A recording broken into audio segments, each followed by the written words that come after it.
Good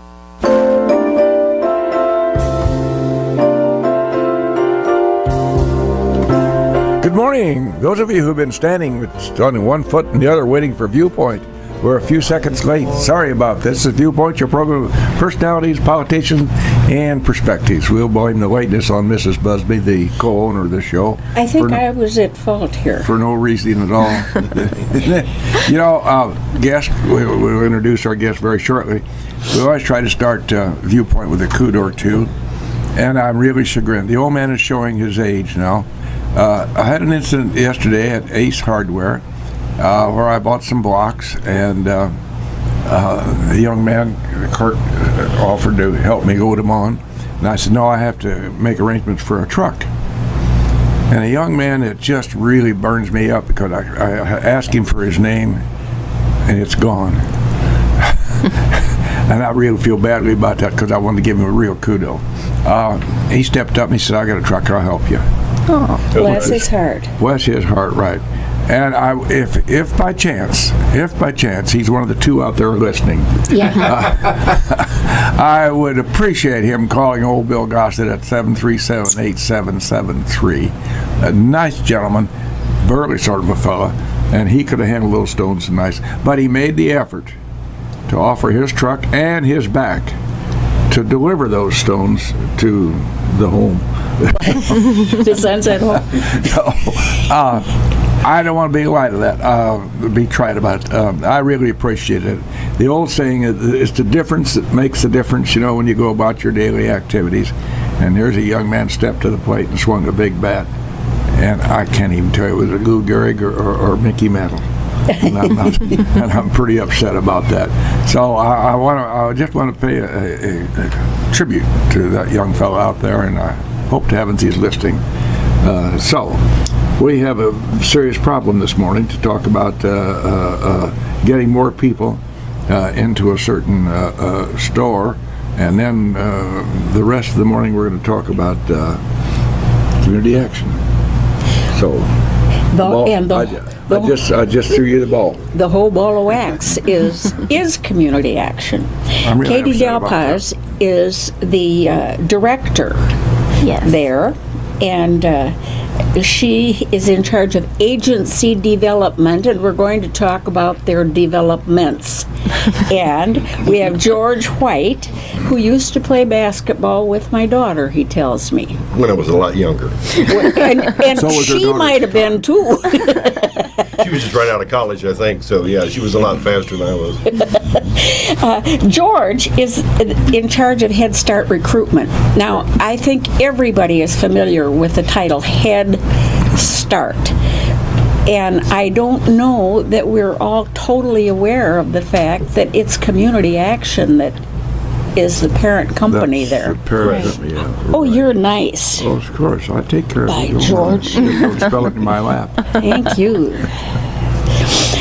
So we're going to talk about some of the facets of community action.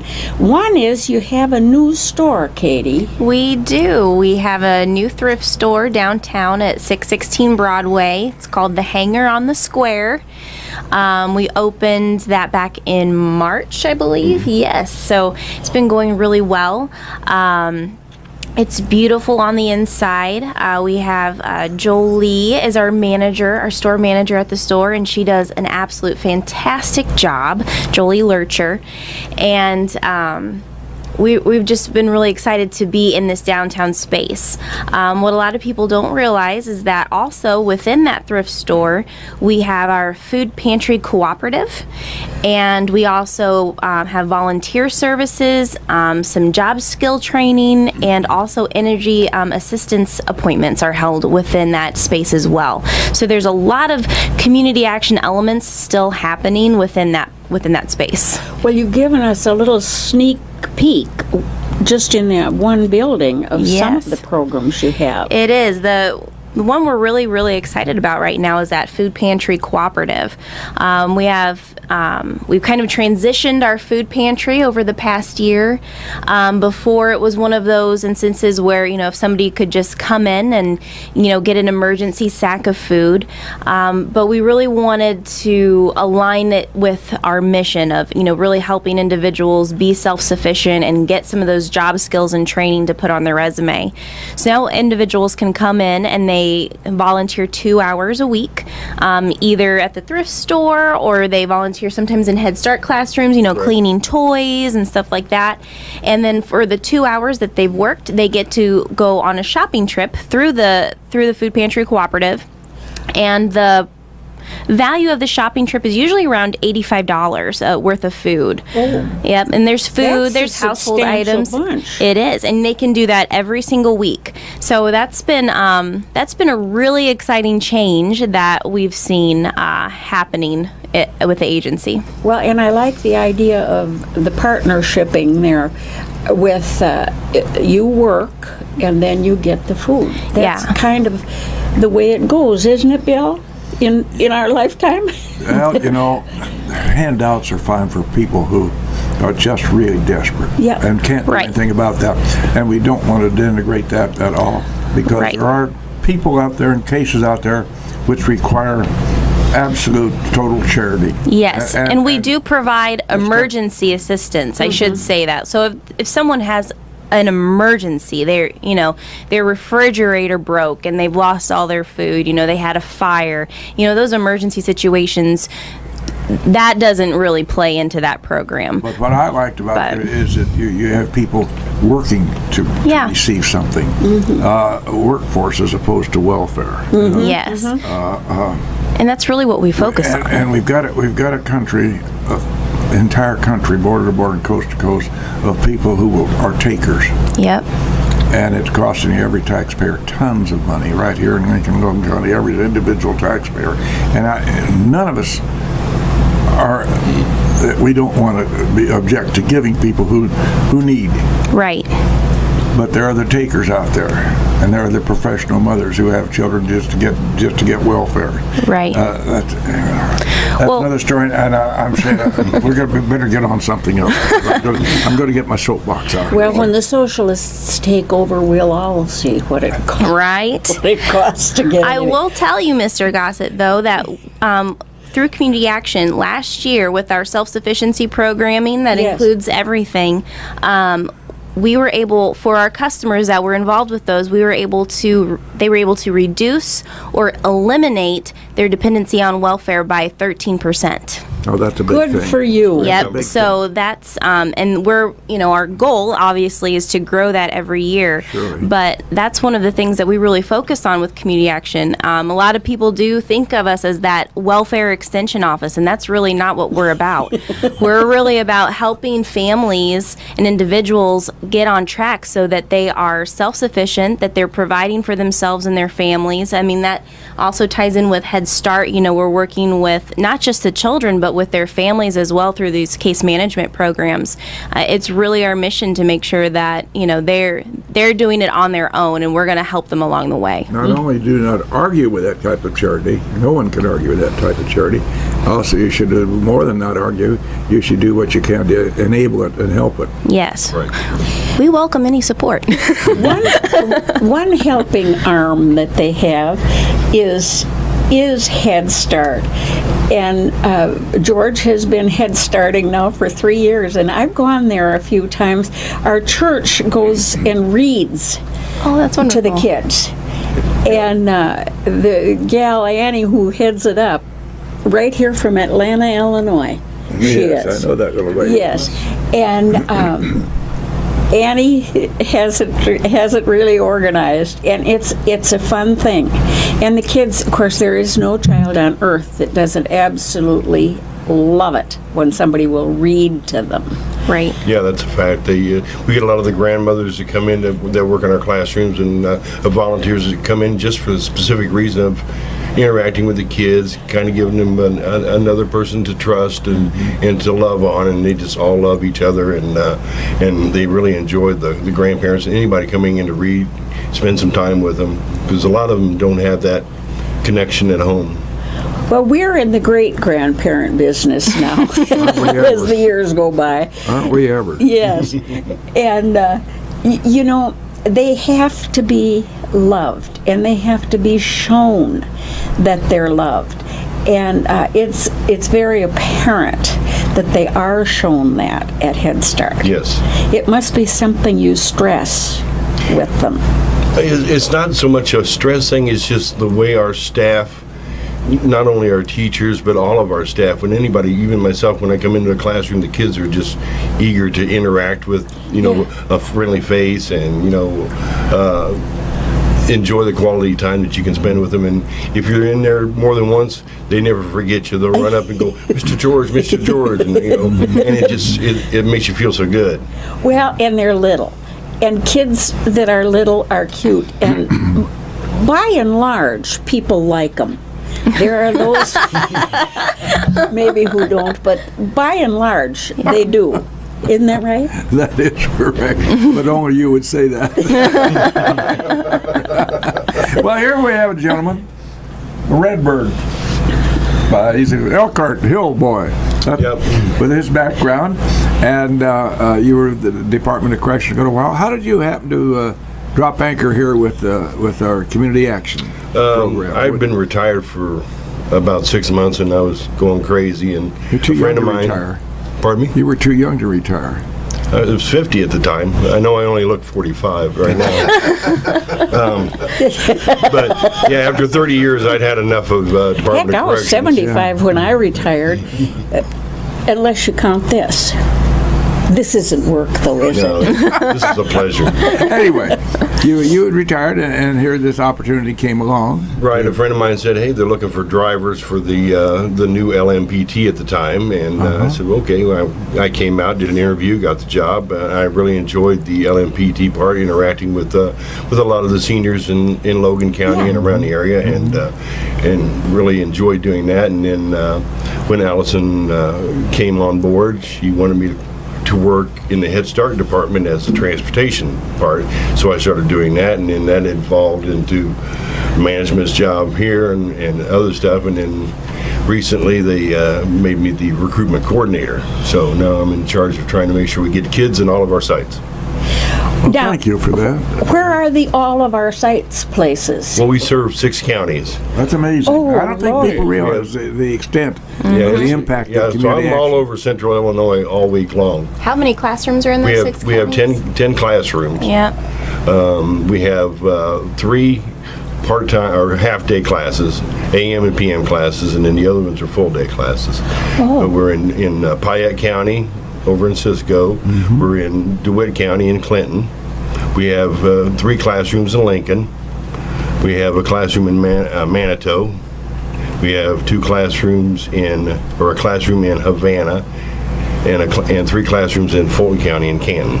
Well, you're a traveling salesman then, aren't you? Yeah, so I'm out knocking on doors in all the communities throughout the year, trying to get kids into the classes. My How many goodness. children do you have in all the counties? Well, altogether, we serve 278 Head Start kids and 90 early Head Start kids.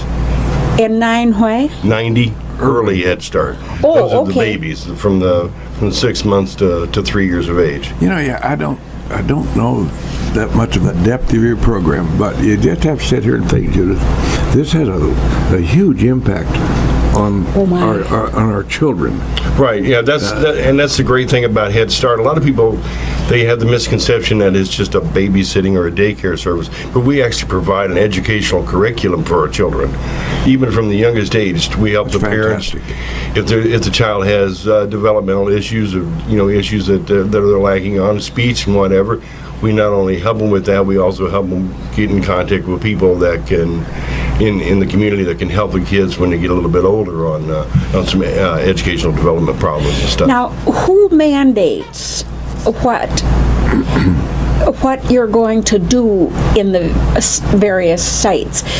Is that up to you pretty much, or do you get it from the State Department of Education, or? It comes through the Head Start, which is a federal agency. Yeah, On what it's our a grant. guidelines are. It's a grant through the federal government.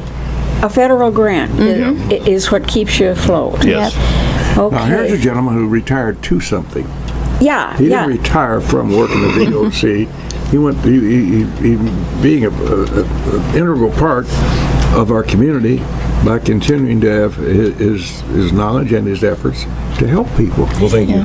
You're just like Willie Bill here, aren't you? And everybody loves George at Community Action. Oh, I believe it. Everybody I find that does. hard to believe. Well, of course they would, because he smiles all the time. He does. Yeah. I told him he's our Mr. Congeniality. There you go. Yes. I'm just waiting for the sash. It'll be pretty on you.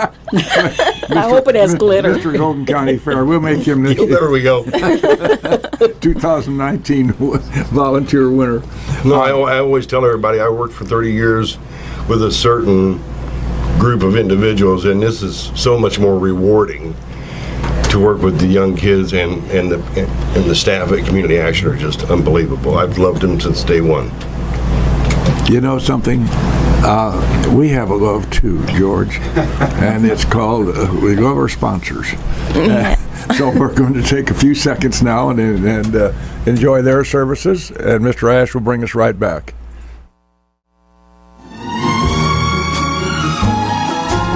And we're right back live in the studios here. Viewpoint is a program, of course, 8:50, 9 o'clock each Wednesday morning. Our guests this morning are Katie Dalpoas. By the way, that Dalpoas is the name we all respect around here, let me tell you. And George White, a boy from Elkhart. He's now not a boy anymore. George is retired and had the good common sense to not just sit around and twiddle his thumbs and work on his pension. He's out making a contribution to our community by working with Community Action.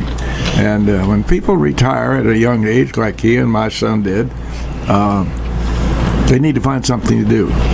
And George has found something very fulfilling. Yes. And making a contribution besides that. So, and it keeps him from going to Old Joe's every day. Well, that's helpful. And out of the house so he doesn't have to do all the honeydews. Yeah, and keeps me off the golf course. So Yeah. So, we were talking off air, and one thing you wanted to specify, George, is the fact that you're looking for more youngsters. yeah, we're currently we're still looking for kids in all 6 counties. A lot in Mason County is really we're really looking for a lot of kids in Mason County. Mm-hmm. We have like I said, we have the site in Manitou, and we also have a classroom in Havana. So we've been over recruiting in the Mason City area. We really don't pull a lot from Mason City because it's a pretty good little drive to Havana. Yes, it but is. we worked out if we could get some kids for our afternoon classroom, we would be able to. It'd be feasible for us to drive over to the Havana Easton area, pick up kids and take them there and bring them back. Yes, you transport them as well, don't you? Yes, ma'am. Boy, that's invaluable where lots of people are concerned. Oh, it's a godsend for people with in somewhat dire circumstances, or just doesn't have to be dire, just folks in need. Yeah. And the impact, of course, is on these children. Hopefully, when they get to be adults, they will be out of the need for having that kind of help. That is really a lot of what we focus on That's the too. goal. With through the Head Start program, through the case management, the Head Start parents are eligible to get in this case management program, which really helps them plan their way out of the circumstances that they're in, to becoming self-sufficient and being able to provide for themselves and their families. Because ultimately, the goal of those of us that work at Community Action is, that ultimate goal is to they don't need us anymore. Mm-hmm. You want to work yourself out of a job. We want to Correct. work ourselves out of a job. That's the ultimate goal. We don't want people to to live in poverty, and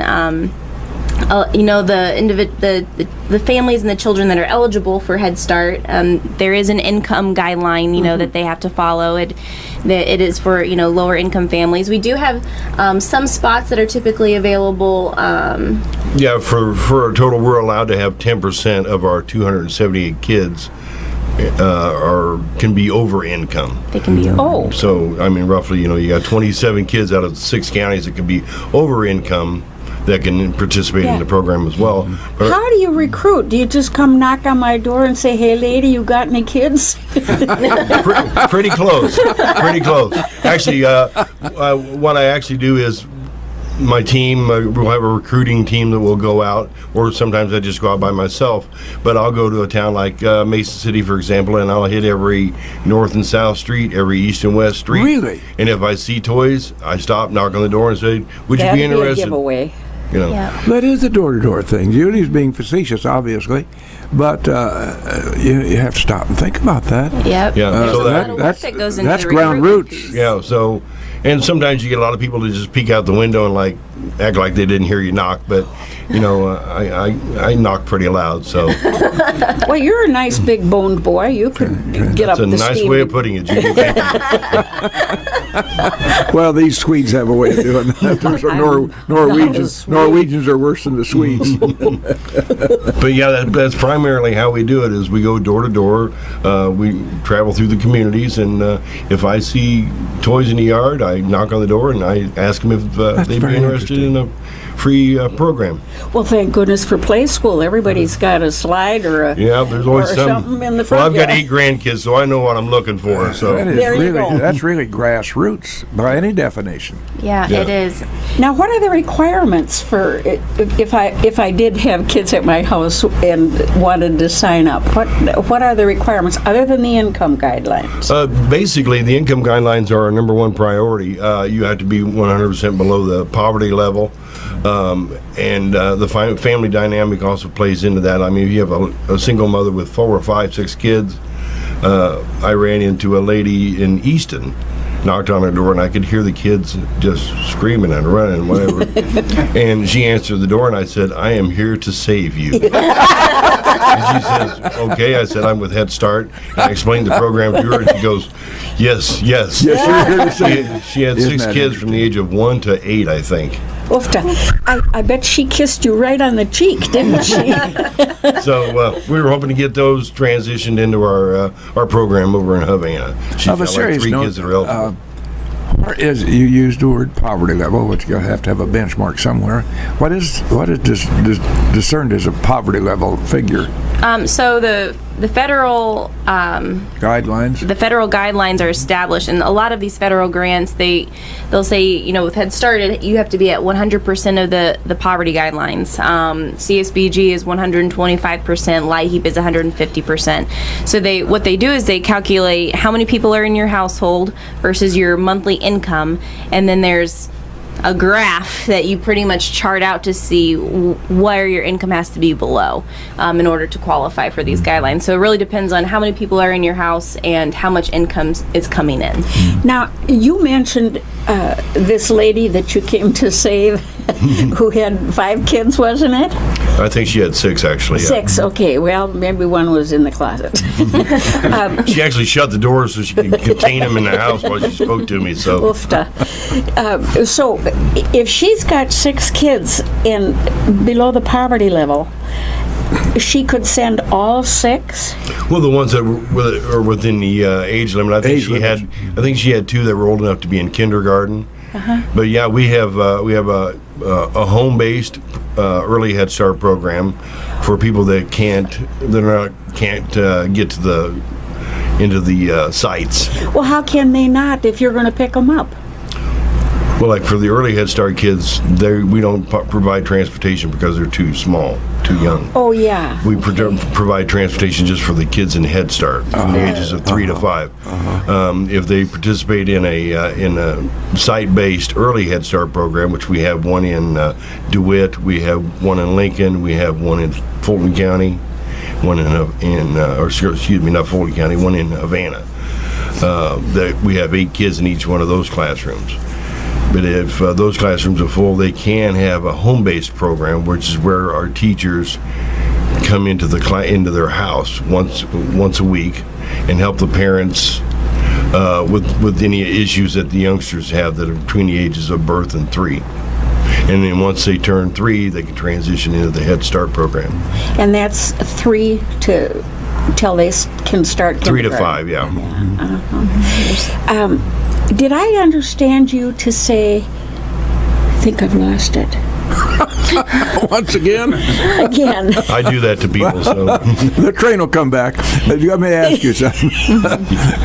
Reach in there and pull her out of the pond and rescue her. George, do you find this second job more fulfilling to you personally than your primary occupation of the DOC?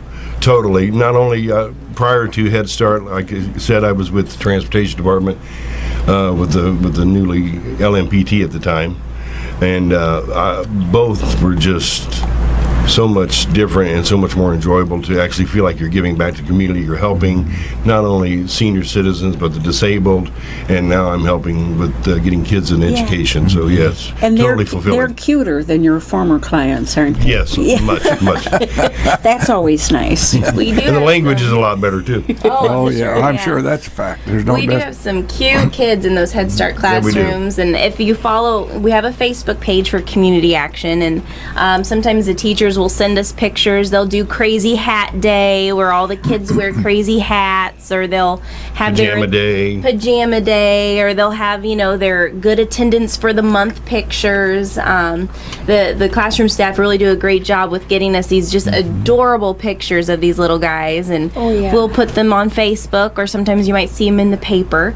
So you'll have to keep an eye out for those, or follow us on Facebook. Yes. Now, what are you mandated to do in your class? Do you have to reach certain benchmarks with the kids? We have they're graded. We test them when they first come in as to what level they're at in certain areas, whether it be mathematics, speech, stuff like that. And then at the end of each year, we test them again to see where they're at, where they've advanced to, and stuff like that. And we have a set curriculum for each of the classrooms. So it's just not like they're sitting there doing just playtime. They are actually learning stuff like there's regular preschool. A really good detailed program and curriculum that these kids are learning and advancing. And you have a lot of control over that curriculum, right? Yeah, the teachers set up their curriculum through the Head Start curriculum. Yeah. Yeah. Now, excuse me, please. Do we have retired teachers helping in this program at all that you are aware of? I'm not sure if we have retired teachers. We do have our foster grandparent program where That's important. We're yeah, it talking about is. that. Yeah. So our foster grandparent program allows individuals over the age, I believe it's 55. To come in, and they are able to work for, they have a stipend. It's technically volunteering, but they do get paid a small stipend to help supplement their income. But they're able to come into these Head Start classrooms and assist the teachers with the children and play with them and help them learn. And I don't know the statistics on our current foster grandparents, but it wouldn't surprise me if some of them have had some teaching in the past. Oh, Yeah. yes. And they love it. Vice versa. The kids and the grandparents both they just love the connection that they make with each other. And Oh, yeah. Well, some because people- they are all identifying with their own great-grandkids. right. And there are Sorry, people Bill. in that age group who really need a little fulfillment. They need something to do. Yeah. And their interaction with these youngsters would be really important to them as much as for the youngsters as well. Oh, It that's is. true. Very true. Yeah, that's a perfect friendship there. It is. Yeah. It's really beautiful to see and to watch. And they help them with their meals. We provide the meals for all of our Head Start sites. They get breakfast, they get snacks, they get lunch. So, and they do it typically family style, where everybody sits down together and eats together. And so, those foster grandparents can come in and help during that time too. Now, are you allowed during that time to infringe upon these little people and tell them common sense things about manners at the meal? Like keep your fingers out of your milk glass or whatever? Yeah, we encourage the family setting of proper manners, proper etiquette around the table. Don't throw your food. You must try at least take a test bite of everything, even if you don't like green beans. Take a test bite. Eat If you one don't bean. don't like it, that's fine, but at least give it a try. And yeah, we express proper manners and everything, and try to teach them some of those elements. And unfortunately, excuse me, Katie, go right ahead. I was going to say, well, a lot of people don't realize too that we cook all of those meals in-house at Community Action through our kitchen. So we're not only providing meals out of our kitchen for our Senior Meals on Wheels program, but we're also feeding our Head Start children. So our Right. kitchen, during the high time of school season, they're pumping out 600-700 meals a day.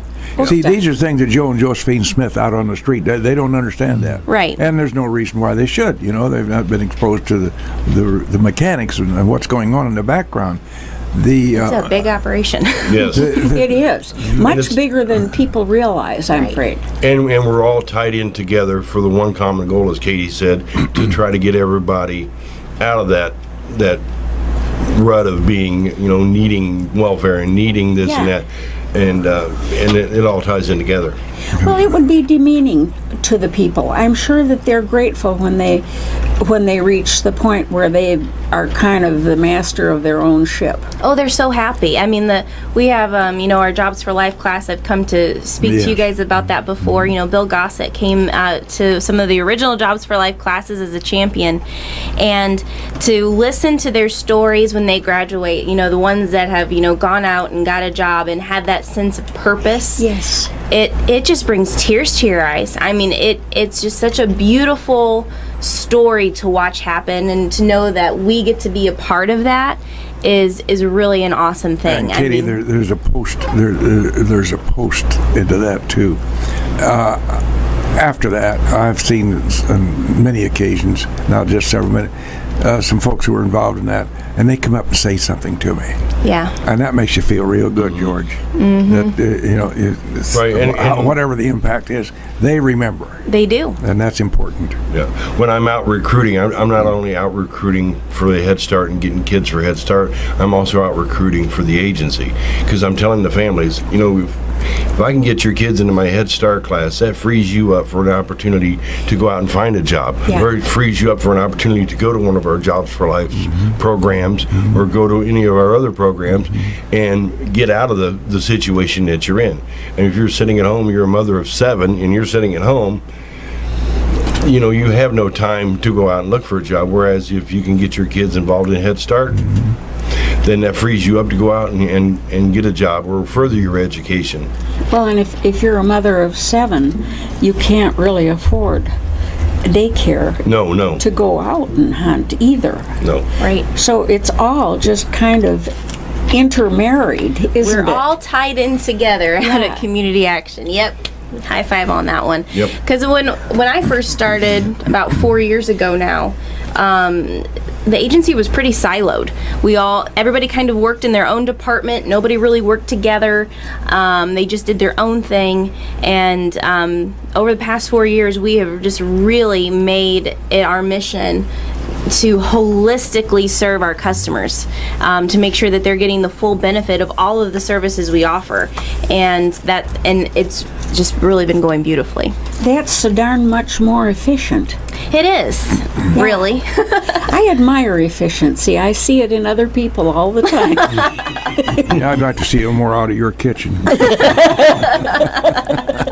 The impact that you have on youngsters is really terribly important, because you mentioned sitting at the table. They have a common sitting, and just interacting with them and explaining how the proper things to do. Right. Unfortunately, some come from homes they don't know anything about that at all. It's true. So that's their only exposure. It's So true. think of that kind of doubles the impact. It is. That's why we really try to get those parents in with us too, because it's really important that they have the opportunity to go to those Jobs for Life classes and financial piece to really get some of those basic social skills and what am I trying to say? I can't think of the word I'm thinking of right now. But how to dress for an interview, showing up on time, showing up at all, not calling off. These things are important, in life. And a lot of times, I was blessed with parents that, taught me, all of these things. And not everybody's, granted that, and so we really had the opportunity to help share that and pass on what we've learned, and it's a really cool place to be. Our staff is great, and everybody really just loves being able to impart to our customers, and I think that's what really drives us. So Now, Katie, to whom does the local community action offices, to whom do they report? At a federal level or state level? Where does this? Where do the paperwork go up when you kick things upstairs? Sure. Most of our grants are a federal grant, or federal based, but they have a state pass through. So They have a what? A state pass through. Oh. So, for instance, I'm most familiar with our community services block grant, which is administered through the Department of Commerce and Economic Opportunity. So that comes... And whose department is that, state or federal? That's a federal grant. Okay. So the federal grant releases the money to the states, and then the states administer it out to the agencies. So we report our numbers to the state collects everyone's numbers, and they report them back up federally. Because there's community action agencies in every county. Of the world here? Well, I don't know about the world, but I know in Illinois, and in almost every county across the United States. Isn't that something? Community action is nationwide, actually, we've been recognized several times on a national level for the things that we're doing here in Little Lincoln, Illinois. We actually about 2 years ago went and spoke in California at the National Association about the programs that we have and what we've been doing and how we're really taking the focus away from welfare into actually changing people's lives. Thank you. Yeah, so not a lot of people know that either. That's so good. Yeah. Well, let's talk a little bit. I assume you established your store We did. in order to raise money rather than to keep me supplied with earrings. Yes. Okay. Well, we figured we better practice what we preach. There you go. Yep. So it's about being self-sufficient. It's very attractive, by the way, physically. Oh, thank it's you very very attractive. much. I've been in there. We work very hard to, keep it pretty. And, a big thing with thrift stores is you don't want them to be stinky or dirty. So we work really hard on that. Well, it shows. Well, thank But you mustn't smell like old shoes. That'd be nasty. Yes. We really love Febreze, let me tell you. Yes. We go through lots of Febreze. But, yeah, so the reason why we, started this thrift store, and the reason why the thrift store is in my wheelhouse, I'm in charge of revenue generation for the agency. And so we really wanted to have a way to consistently bring in unrestricted revenue. So when there's times when there might be a state budget impasse and money isn't flowing into our agency, that we still have funds to pay our staff and to keep our programs running, even in those lulls. I'm sure the staff appreciates that. Yes, Right. we do. We also can use those funds for like the food pantry co-op. Like I mentioned before, we're really involved in starting our own programs that aren't reliant upon state and federal funding. The food pantry co-op is one of them. That's just locally sourced. So people bring in donations or people send in checks and money, and that's really how we keep that food pantry floating. And we don't have a direct funding source for that. To whom or to which address would people send a donation for community action? It depends on what the donation is. So if you wanted to just send a monetary donation, you could send that to our corporate office, which is 1800 5th Street in Lincoln. If you wanted to take a physical donation, like food or soap, toilet paper, those kind of things for the co-op, you could drop that off at the hangar at 616 Broadway Street. So, Unlike the pink shirt, you accept clothing. oh yes. A lot of clothes, including shoes and so Oh forth. yeah, the thrift store has housewares, furniture, clothing, jewelry. We have our fancy finds rack. So those are our boutique overflow goes to our fancy find rack. So you'll find name brand items for only like $5.99. You can get some really gorgeous pieces. We have a curiosity corner at the hangar. So I don't know if when you've shopped at a thrift store, What do you guess what it is you're going to buy? yeah, or- well, you just get some very curious items. Like I think a week ago we had a tie a men's tie donated that was made completely of bird feathers. And we thought that was pretty curious.